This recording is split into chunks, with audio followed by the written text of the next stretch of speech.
Good morning. So today I want to talk to you about how to process stinging nettle. Stinging nettle has been used for centuries for anti-inflammatory. So it's being used internally and externally. So I want to show you today all the internal ways to use stinging nettle, and there's three very simple ways to do it. One little bit of a complicated one. So there's tinctures, dry and fresh. There's also in food consumption, and there's also in a infusion, a 24-hour infusion. So to get started with a tincture, a fresh herbal tincture of the stinging nettle is a matter of time, matter of urgency. I've just harvested this stinging nettle. The formic acid is what we're chasing, is the compound that we're chasing in a fresh stinging nettle tincture. So the formic acid is your anti-inflammatory qualities. So those compounds of the formic acid start to deteriorate after an hour from fresh. So it's a matter of urgency. So what we need to do is work out, there's a little bit of math behind this. You've got to get 50% water and 50% alcohol. It's quite a complicated mathematical equation. So I'm going to put a link to this video to experts that will explain to you about alcohol, that will also explain about the water content too. So I've been doing this for years for myself. So I've already done the math. So I've got my alcohol, and I do about a quarter of fresh herbs. So the quickest and the easiest way to get the formic acid out of the stinging nettle is to whiz it up. We're actually going to be using all of it in this one. We're just going to shove it all in there. So you've only got an hour to do this. Now, I don't want the roots. I'm just looking through, make sure I don't have any other foreign matter in there. Make sure there's no rotting leaves. A little bit brown is okay, but we don't want it to be rotten. Now I'm going to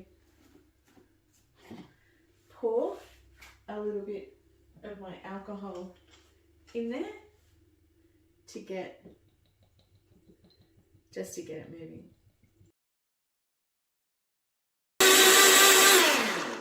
So there we go. So basically we've made a smoothie with alcohol. So, and that's how simple it is. So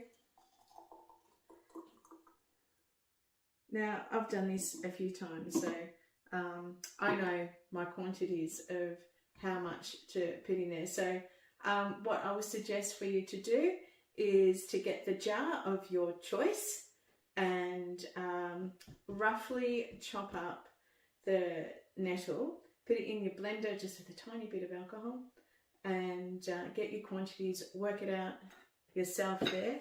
Now I will also top up to the top there.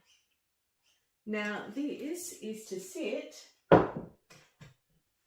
for about 2 to 4 weeks, and I'm going to pop a label on it.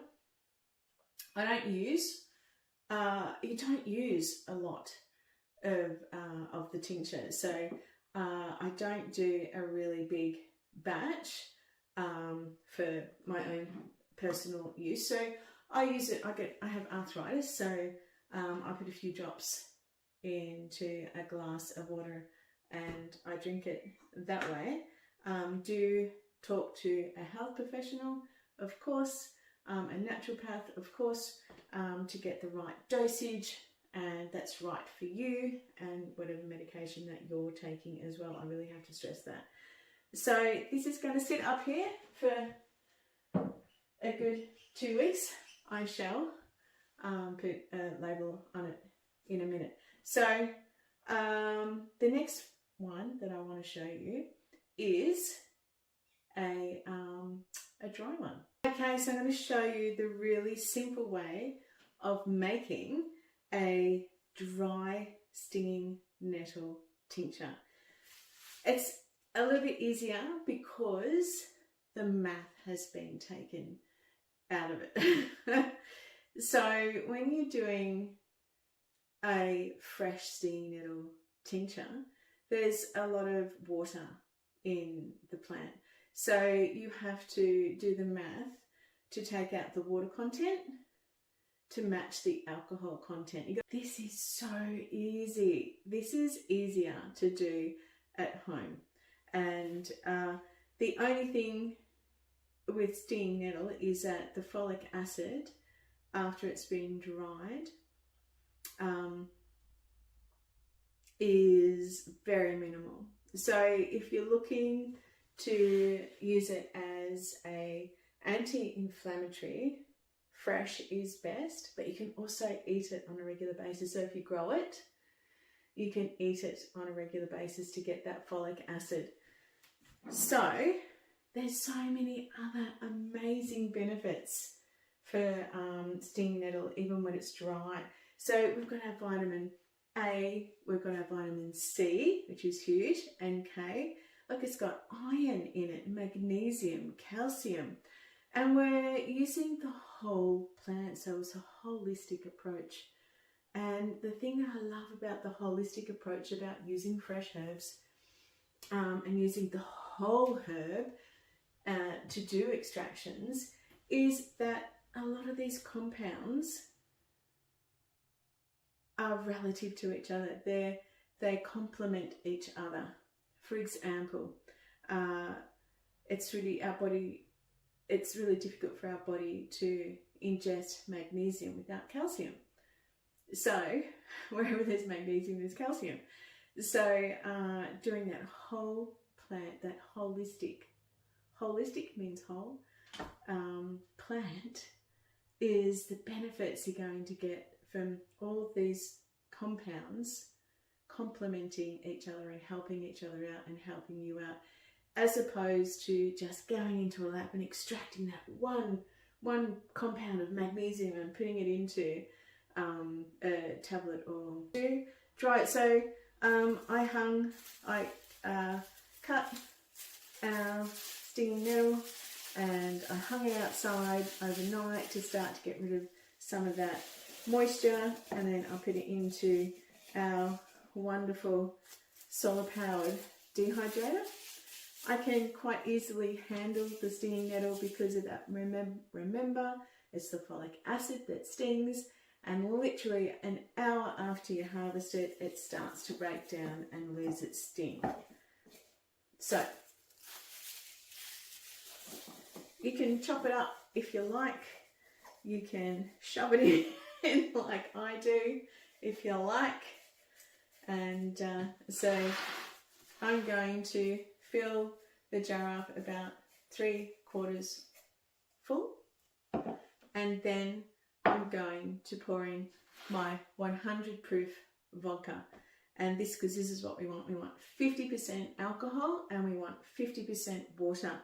By taking all the moisture out of the herb means that we don't have to do the complex maths of water content versus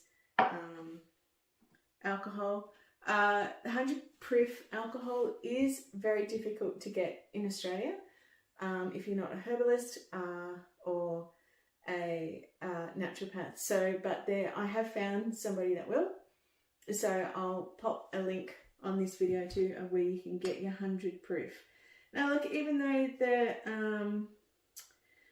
though it's dried and there's not a lot of folic acid in there, there's still going to be quite a lot. There's still going to be anti-inflammatory qualities in there. So quite simply, filling it up to the top. I've sterilised these jars. Quite simply, put the lid on. That's it. Look how simple that is. I'm going to put a date on it, and I'm going to pop it up on the shelf, put a date on it, what it is. Now, because this is dried, it's not as fast as the fresh. So the fresh tincture is only 2 weeks. This is going to sit here for 4 to 6 weeks because it's drier, because it's a dry herb. So it's got to, it's got a lot of work to do, that alcohol. And look, I just leave it here. I just leave all my tinctures on a bench. It's out of direct sunlight, so you don't want the sunlight glaring onto it. If you're just doing it in your kitchen, just put it in a cupboard, like a dark, cool, dry cupboard. So what room temperature? It doesn't need to be hot, it doesn't need to be cold. So just room temperature, but of course, kitchens are going to fluctuate. It's quite good in here. I find it quite okay to keep my tinctures going up here. Okay, next one. So talking about stinging nettle and its qualities. So anti-inflammatory, what we talked about. It's also fantastic for circulation, and it's a pretty good diuretic as well. That's if you're drinking it in an infusion, which I'll show you in a minute. And it's great for pain relief, muscles, arthritis, eczema, dermatitis. It's great for supporting period pains with the iron. It's really high content of iron. It also helps to promote circulation. So stinging nettle, it's incredible. I love stinging nettle. Okay, so going on our internal consumption of stinging nettle, the other way that I love to consume stinging nettle is just through a simple herbal infusion. Now, I do have arthritis, so I'm after that folic acid. So you have to process your stinging nettle an hour, within the hour of harvesting it to get that formic acid. So I'm also chasing iron, the iron in the stinging nettle. So stinging nettle, what I'm also chasing is iron, the calcium, the magnesium. Now they are all wonderful supporters for women, especially me going through menopause and also period pains as well. So it's a great circulation, helps with the circulation too. It's great for urinary tract infections as well, UTIs.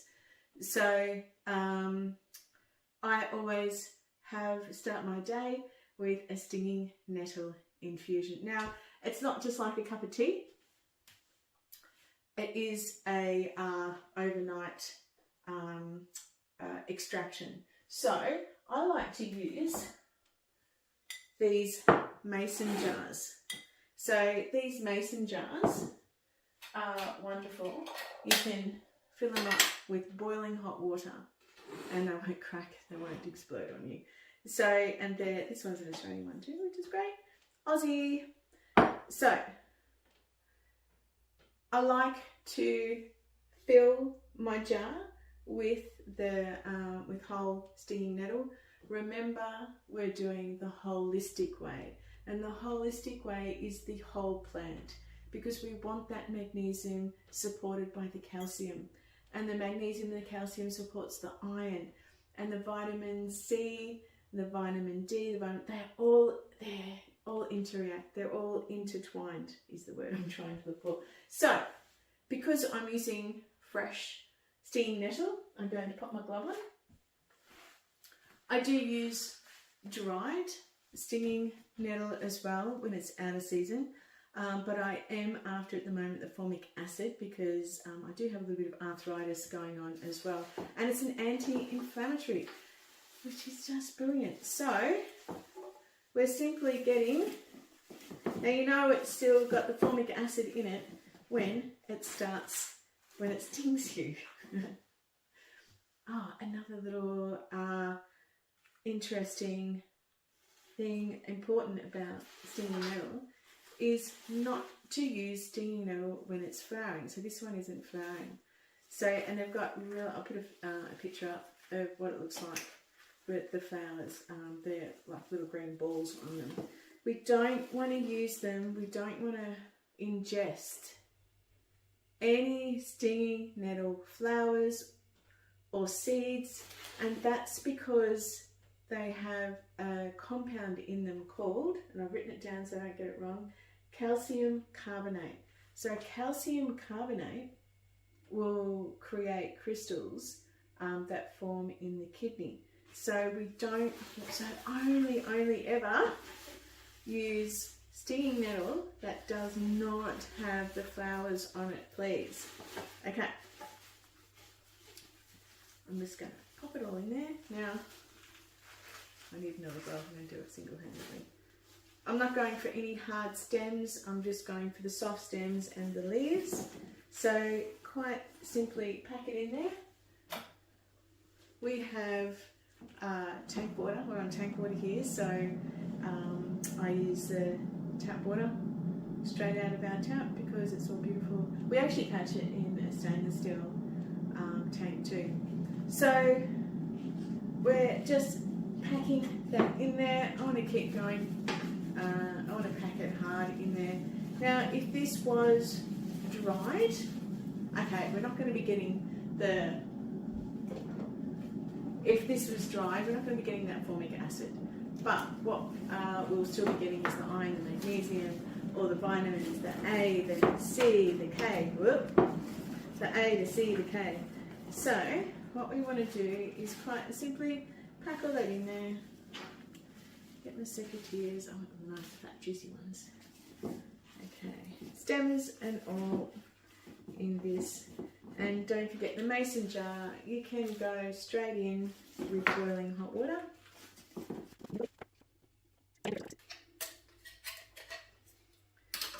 Poppy's lid on. Oh, it's hot. It's very hot. Poppy's lid on. And I'm going to let that cool down. I'm going to let him cool down, and then I'll put it in the fridge and I'll strain it in the morning. So I'm doing this every night. It's so simple, so easy. You're getting your iron, so you don't have to pop the iron tablets unless, you know, unless it's really bad. This is like a great support way. It's getting your magnesium, getting your iron, getting your calcium, your A, C and your K without popping pills. So let's just talk about jars for a second. So I've got my 2 alcohol tinctures here. These jars are not heat-proof jars, right? So if I poured boiling hot water in there, they most probably will crack. So they just need to be really well washed, no suds in them at all, so really well rinsed, well washed, well rinsed. I do put boiling water over the insides of the lids and then dry. No water in them at all. So because of the alcohol, it's fantastic. It's going to kill the bad guys. Doing a hot water overnight infusion, definitely a mason jar, because you're popping in there boiling hot water. Now my next one I'm going to make is going to be infused oils. So infused oils, these jars, I've just poured boiling hot water into them to sterilize them, and the lids I've poured boiling hot water into them as well to sterilize them. Now again, there can't be any water in there. If there's water in there, it's going to aid in the bacteria. I've done a lot of microbiology courses. The biggest bacteria component when you're making any sort of any of these kind of extractions, infusions, ointments, skincare is water. Water's got the highest carrier of bacteria, hence why they put chlorine in water. So we don't have tap water here, we don't have town water here, we're on tank water, so I'm using water that's got a lot of bacteria in it. So we do use an ionizer as well, which is solar powered to kill a lot of bacteria that's in our water. So doesn't matter what kind of water you use, doesn't matter. make sure that there are no water droplets in your jars. So I've just sterilised these, and then we've got all those drips of water in there. So I'm going to take them off that. I'm going to now get some paper towel, and I'm going to put them upside down on the paper towel because we're dealing with steam as well. So we want to make sure they're dry. Dry, dry, dry, dry. Dry, dry, dry, dry, dry. Dry, dry. There we go. So I put boiling hot water on them, turn them upside down onto the chucks, got rid of the first amount of water, and now we're getting rid of the next amount of water. Okay, the other way that you can ingest stinging nettle is in your food. So in your soup, say for example. So I make up my big pot of soup, and then the next night I'll decant into a little pot for the family, and then go and put fresh nettle leaves straight in because I want that folic acid. The heat, of course, is going to. I don't like boil the soup with the stinging nettle. I basically put it in at the end, let it wilt, and then eat it. Of course, you're going to destroy a little bit of that folic acid, but a little bit is still going to be there. Also, another good way to consume stinging nettles is in a pesto. A lot of people make their pesto with spinach or kale or something like that, so just substitute that component with stinging nettle. I still like to put a little bit of basil in there too.